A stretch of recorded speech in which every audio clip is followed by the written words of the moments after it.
जी अस्सलाम वालेकुम students. Paper presentation Kaif 5 आप लोगों ने जो मॉक दिए थे उसमें से कुछ चीज़ें डिस्कस करनी थी। ये जैसे IS-12 का सवाल है, इसमें एज सच बज़ाहिर अभी तक कोई मसला नहीं। अच्छा, अब ये देखें, ये जो एंट्रीज है ना, ये एंट्रीज अब अवॉइड हो सकती हैं। हमने इनिशियल रिकॉग्निशन पे सिर्फ गेन लॉस निकालना था, तो अगर हम बायोलॉजिकल एसेट की fair value minus cost to sell और कैश का डिफरेंस ले लेते तो ऐसे भी निकलाना था, बजाय कि आप पूरी एंट्री करें। इसी तरह स्पेसिफिकली ये तो बिल्कुल टाइम की वेस्टेज है कि आपने वर्किंग करके ईयर एंड वाला गेन लॉस निकाला और ईयर एंड वाला गेन लॉस निकाल के उसकी एंट्री की और फिर जाके उसको पोस्ट किया आपने। अब आपने ईयर एंड वाला गेन लॉस रिवर्स करना है 12125। अब ये ने वर्किंग का रेफरेंस तो दे दिया, लेकिन ये फिगर उधर से आ जानी थी without posting the general entry. अच्छा, तो इसलिए इस एंट्री की तो बिल्कुल जरूरत नहीं थी। अच्छा, इसके बाद अब ये इन्वेस्टमेंट इन डिवेंचर अकाउंट है। अब इन्वेस्टमेंट इन डिवेंचर अकाउंट के अंदर जो है वो टैक्स वालों की नज़र में बनाया हुआ है। अच्छा भाई, याद रखिएगा, टैक्स वाले कभी भी ना अनलेस के सवाल कुछ कह दे, वो और बात है। टैक्स वाले आमतौर पे सारे अकाउंट कॉस्ट पे बनाते हैं, यानी कोई भी चीज़ हो तो उसमें सिर्फ कैश आ रहा होता है और वही कैरिड ऑन आमतौर पे आ जाता है। तो अनलेस के सवाल कुछ और बता दे, तो इसलिए टैक्स वाले तो नहीं इंटरेस्ट इनकम और इस तरह P&L को टी अकाउंट में डाल रहे होंगे। टैक्स वालों ने तो जो चीज़ जितने की खरीदी है शायद उसी को एक कैरिड ऑन बनाया हो, तो इसलिए इस तरह टैक्स वालों की नज़र में ना किया करें। अच्छा जी, इसके बाद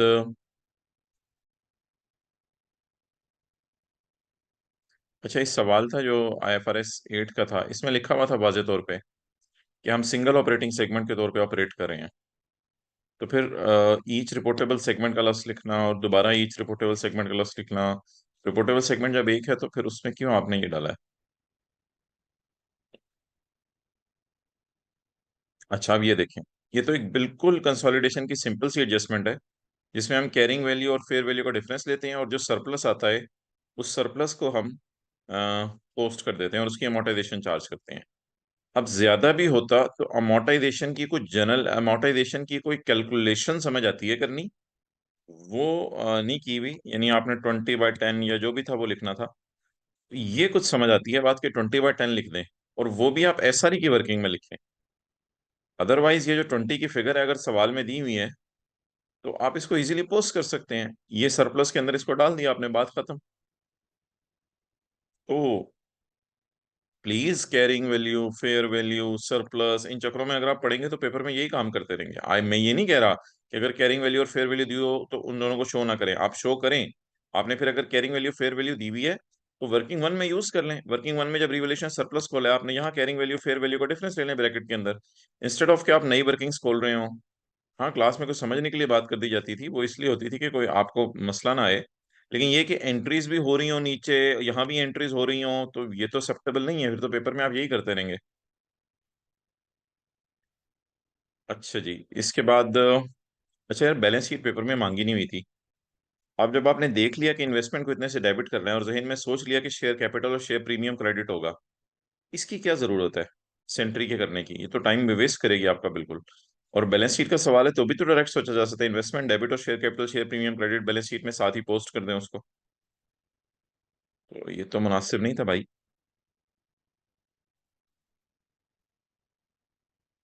और यार, लेसी में लीज रिसीवेबल कहाँ से आ गया? लेसी में तो लीज लायबिलिटी आती है।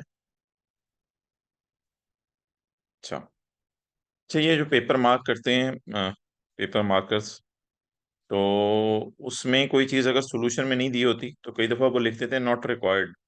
इसका मतलब ये नहीं कि आपने अगर उसको किया तो वो गलत होगा, लेकिन ये है कि आप उसमें मेरे से पूछ लीजिएगा, कोई भी, मैंने एक नंबर भी दिया था, और ग्रुप में जो उस्मान शेयर करते हैं, तो उसमें कोई भी ऐसा आपका कमेंट हो जिस पे आपको कंफ्यूजन हो तो वो शेयर कर लीजिएगा। पेपर मार्कर ने वही किया है जो हमने कहा था कि नॉट रिक्वायर्ड यहाँ इसलिए लिख दी है क्योंकि नीचे जब PV ऑफ LP आपने डायरेक्ट निकाल ली थी तो LP निकालने में टाइम ज़ाया नहीं करना था। हाँ, लेकिन अगर लेसर का केस हो तो GI NI निकालते हैं क्योंकि उससे अर्नड इंटरेस्ट पूरे सालों का डायरेक्ट निकल आता है, तो इधर आप डायरेक्ट भी PV ऑफ LP निकाल सकते थे। अच्छा, नेक्स्ट जी।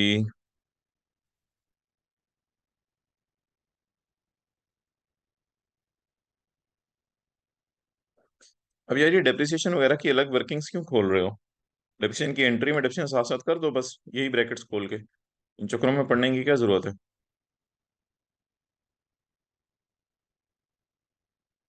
ये जो इंक्रीज डिक्रीज का इम्पैक्ट था, बस प्लस माइनस शो नहीं करने थे, यहाँ बताना था इंक्रीज इन एसेट्स बाय इतने, डिक्रीज इन लाइफ, ये सारा शो करना था। अच्छा, ये एक इन्वेस्टमेंट इन डिवेंचर्स का सवाल था IFRS 9 का। तो इसमें देखें क्या किया आपने। इसमें आपने वर्किंग्स शुरू कर दी डायरेक्ट। वर्किंग्स नहीं शुरू करनी थी डायरेक्ट, जो सवाल की रिक्वायरमेंट है उसको पहले लिखो। सवाल की रिक्वायरमेंट ये तो 15 की एंट्रीज भी नहीं मांगी हुई, अब 15 की एंट्रीज की हुई है टाइम्स आया करके, एंट्रीज ही अगले साल की मांगी हुई है 16 की। तो should not be like this कि पहले आप वर्किंग करो। पहले आप सवाल की रिक्वायरमेंट के लिए जगह छोड़ो जो जनरल एंट्रीज करनी है, उसके बाद वर्किंग्स करो।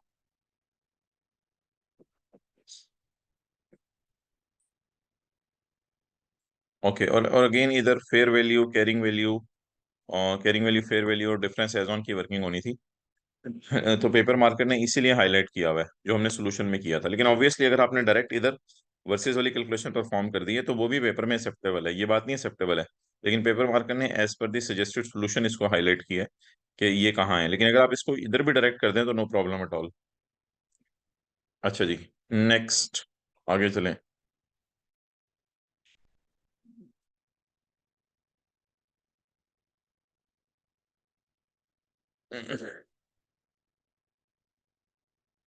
फिजिकल वालों को भी मैंने बताया था, मार्किंग में जहां जहां मसला आ रहा है वो एक नंबर दिया था, उस पर शेयर करें, मैं इंशाल्लाह उसको रिस्पॉन्ड करूंगा। हाँ, इसमें IFRS की लैंग्वेज यूज करें यार, स्टैंडर्ड खोल के। IFRS 8 के सवाल में जो आपने सजेशंस देनी थी कि इसमें क्या एरर्स हैं यार, प्लीज एंट्री सवाल में मेन रिक्वायरमेंट है, उसमें एब्रीवेशन यूज ना करो। इंट एक्स, इस तरह की एब्रीवेशन अवॉइड करें। और यार टी काउंट अब सवाल के अंदर जो है वो सिर्फ हम सपोर्टिंग के लिए बना रहे हैं ताकि हमारी फिगर्स निकल आए। अब आप इसे डेट्स लिखने लग जाओगे सब कुछ और ये करने लग जाओगे, बस एक दफा इधर 15 लिख दिया बस काफी है, उसको पता चल जाएगा 15 का साल है, ये डबल अंडरलाइन लगा के आप क्लोज कर दें उसको। अब इन लंबे चक्रों में पढ़ोगे तो फिर यही करते रहोगे। और ये देखें, piece share in as dividend की वर्किंग आपने मेन P&L के अंदर फिक्स की हुई है, हालांकि इसको फुट नोट के तौर पे नीचे जाके करना था, आपको शायद भूल गया था कि TCI की अभी वर्किंग, मेरी TCI की जो फिगर्स वर्कआउट करनी है वो मेरी रहती है, इस वजह से शायद आपसे हो गया। बहरहाल, अच्छा, और यार ये देखो यार, फिर दोबारा अब ये भी एंट्रीज कर रहे हैं। अब रिवलेशन की एंट्रीज की क्या जरूरत है? अब कंसोलिडेशन में डायरेक्ट एडजस्टमेंट आ गई है, पोस्ट करो, एंट्री सोचो पोस्ट करो, एंट्री सोचो पोस्ट करो। अच्छा जी, एनिमल, यार एनिमल तो लॉस नहीं है, बायोलॉजिकल एसेट लॉस लिखो। डेफर टैक्स की वर्किंग हो रही है और एनिमल का प्लस लिख रहे हो। एनिमल आ गया तो क्या, अच्छा। अच्छा, अब ये देखें बैलेंस शीट में please current assets, non current assets में you are not suppose to कि आप फ्लॉक ऑफ शीप और न्यू बॉर्न शीप नोट करें। You are suppose to write down biological asset loss, biological asset loss लिखें, again mangoes biological asset है। हाँ, उसको current में आपने सही डाला हुआ है, बट बताएं तो सही कि ये नाम क्या है इस चीज का।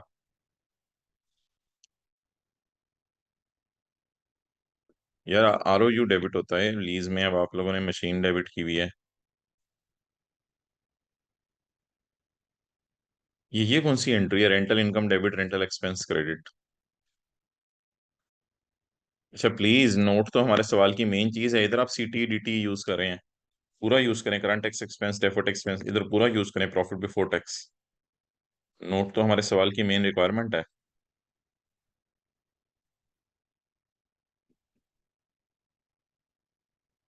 सोल्ड प्रोडक्ट्स की कैरिंग अमाउंट क्या मतलब यार, डेटर की कैरिंग अमाउंट होगी ना, सोल्ड प्रोडक्ट्स क्या चीज है?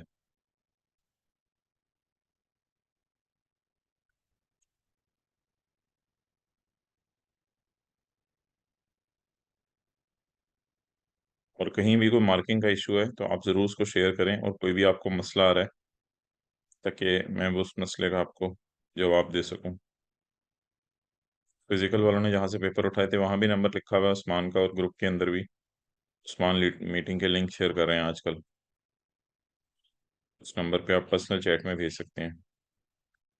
जूस स्टॉक की जगह इन्वेंट्री का लॉस यूज करें ना, और इन्वेंट्री का लॉस लिखें फिर, जूस स्टॉक को ब्रैकेट में लिख दें, इन्वेंट्री मेन चीज है, इन्वेंट्री।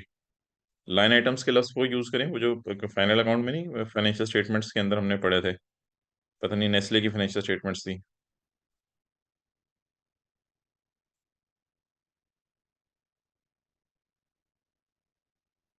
अब ये सीआरई वगैरह एनसीआई वगैरह नहीं चाहिए थी, क्योंकि पीएनएल का सवाल था, अब आप लोगों ने सब कुछ ही कर दिया हुआ था, ये एसआरई सीआरई। अब ये देखें, डिवेंचर्स की फेस वैल्यू अगर आपने कहीं लिखनी है तो लिख दें। अब इशू प्राइस इधर निकालनी है हमने, तो डायरेक्ट इधर ही कर दें। अब इशू प्राइस का लफ्ज लिखना, बस इधर ही इशू प्राइस निकाल के माइनस ट्रांजेक्शन कॉस्ट कर दें, और बताने की भी जरूरत नहीं है ये इशू प्राइस है, वरना तो यही करते रहेंगे पूरे पेपर के अंदर। एंट्रीज में एब्रिविएशन यूज ना करें, अब उसने मेन एंट्रीज मांगी हुई हैं।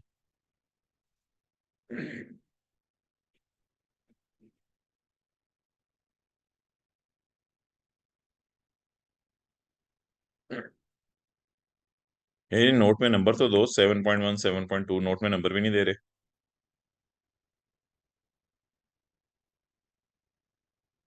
नोट में नंबरिंग दो, नोट का प्रॉपर नाम दो।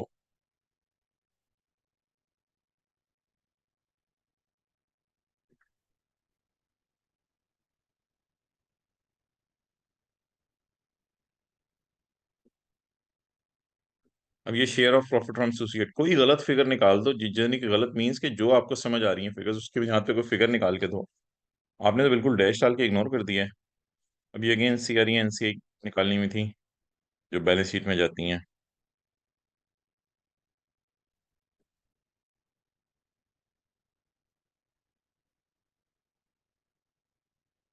अब ये जीपी के नीचे तो नहीं आता ना,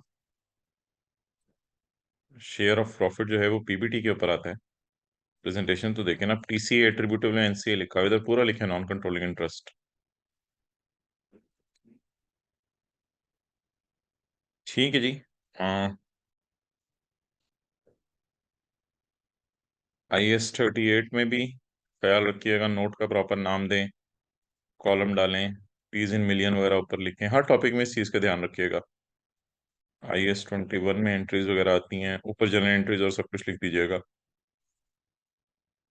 IS 41, IFRS 16 की थोड़ी सी डिस्कशन होगी, IS 12 की भी होगी। IFRS 15 में जरा थ्योरी के सोल्यूशन देख लीजिएगा आपने कैसे लिखे हैं, और कभी भी थ्योरी का सोल्यूशन फंस जाए ना IFRS 15 में, तो वो 5 स्टेप अप्रोच जहन में रखिएगा। 5 स्टेप मॉडल है, उसके अल्फाज लिखना शुरू कर दीजिएगा, कि परफॉर्मेंस ऑब्लिगेशंस कितनी हैं, और ट्रांजैक्शन प्राइस कितनी है, उसको एलोकेट कैसे करना है, और रेवेन्यू एज एंड व्हेन कैसे बुक करना है। तो उस तरह की बात करेंगे तो IFRS 15 की डिस्कशन मुकम्मल हो जाएगी आपकी।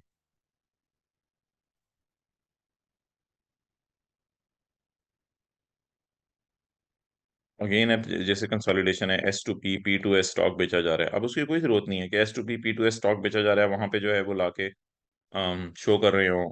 आपने जो टी अकाउंट खोला है SRE का, उसी के अंदर S2P की सोल्ड अनसोल्ड, अनसोल्ड का प्रॉफिट, अब अनसोल्ड की फिगर सोचें, उसका प्रॉफिट निकालें और खत्म करें बात। तो आप वर्किंग अलग ही खोल के शुरू हो जाते हैं, फिर कितना टाइम लग जाएगा उसमें, सोल्ड अनसोल्ड, अनसोल्ड का प्रॉफिट वो निकालना है। अब ये तीनों चीजें लिख के तो नहीं देनी एग्जामिनर को, ये आप डायरेक्ट सोच के पोस्ट करें आप।